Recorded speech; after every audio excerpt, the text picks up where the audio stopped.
Hello guys, आपका शिवानी कहानी hall में स्वागत है। और आज के नाले बहुत ही इंटरेस्टेड, तो चलो वीडियो स्टार्ट करते हैं। ओकीको डॉल अपने आप बढ़ते हैं इस गुड़िया के बाल। यह कहानी तब शुरू होती है जब 1918 में जापान में एक 17 साल का बच्चा एकिची सुजुकी अपने 2 साल की बहन के लिए एक डॉल खरीदता है। वो डॉल 40 सेंटीमीटर बड़ी थी और किमोनो ड्रेस पहनी हुई थी।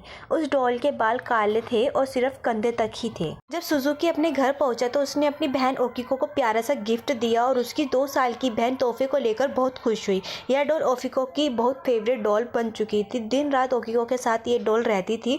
कुछ दिनों बाद इस डॉल को ओकीको ही बुलाने लगी। डॉल एक पल भी इस बच्ची के नज़रों से दूर नहीं रहती थी। पर एक दिन 1919 में ओकीको को बहुत तेज बुखार आया और वह मर गई। बहुत बड़ा झटका था ओकीको के फैमिली के लिए, क्योंकि वह महज 3 साल की ही थी।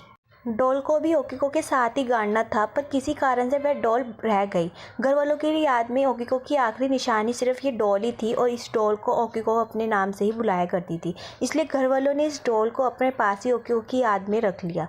कुछ दिनों बाद सुजुकी ने नोटिस किया कि डॉल के बाल कंधे तक थे, पर वह अपने आप कमर तक कैसे आ गए।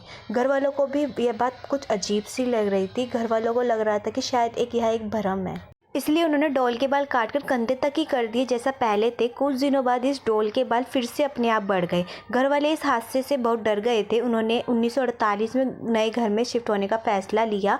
घर वाले इस डॉल को अपने साथ नहीं रखना चाहते थे, पर साथ ही साथ ओकीको के प्यार में इस डॉल को लवारिस भी नहीं छोड़ना चाहते थे। इसलिए उन्होंने डॉल को मंदिर में छोड़ दिया और प्रीसिट को सारी बात बता दी। प्रीसेट भी इस बात को देखना चाहता था कि क्या सच में डॉल के बाल उगते हैं, इसलिए उन्होंने इस डॉल के बाल कंधे तक काट दिए, जो कि फिर से कमर तक बड़े हो चुके थे।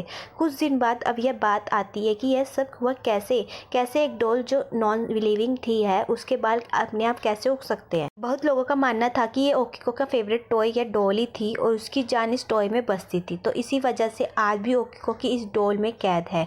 वही दूसरी ओर कई लोगों का मानना यह है कि ओकीको की डेथ का कारण यह डॉल ही है, क्योंकि इस डॉल की वजह से ही ओकीको की डेथ हुई थी। बहुत से लोगों का प्रीस्टर का यह मानना था कि इस डॉल में अगर सच में ओकीको की आत्मा है तो इस डॉल के हेयर का सैंपल टेस्ट करना चाहिए। पर सवाल फिर ये उठता है कि सैंपल की तुलना किसके साथ करें, क्योंकि ओकीको के मरे हुए बहुत साल हो चुके थे।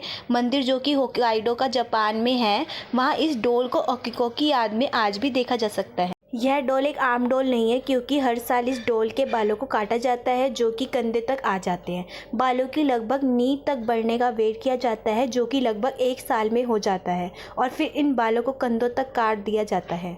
इस डॉल ने आज तक किसी को नुकसान नहीं पहुंचाया है और ओकीको की डेथ को सिर्फ एक इत्तेफाक ही माना गया है। दूसरी तरफ ओकीको के डॉल के लिए उसके पेरेंट्स ने रिएक्शन की थी कि इस डॉल को नुकसान ना पहुंचाए या डिस्ट्रॉय ना करे, क्योंकि यह डॉल ओकीको की आखिरी निशानी है। गाइस, मेरी वीडियो कैसी लगी? अगर अच्छी लगी है तो लाइक, कमेंट, शेयर और सब्सक्राइब जरूर करें। Bye bye guys.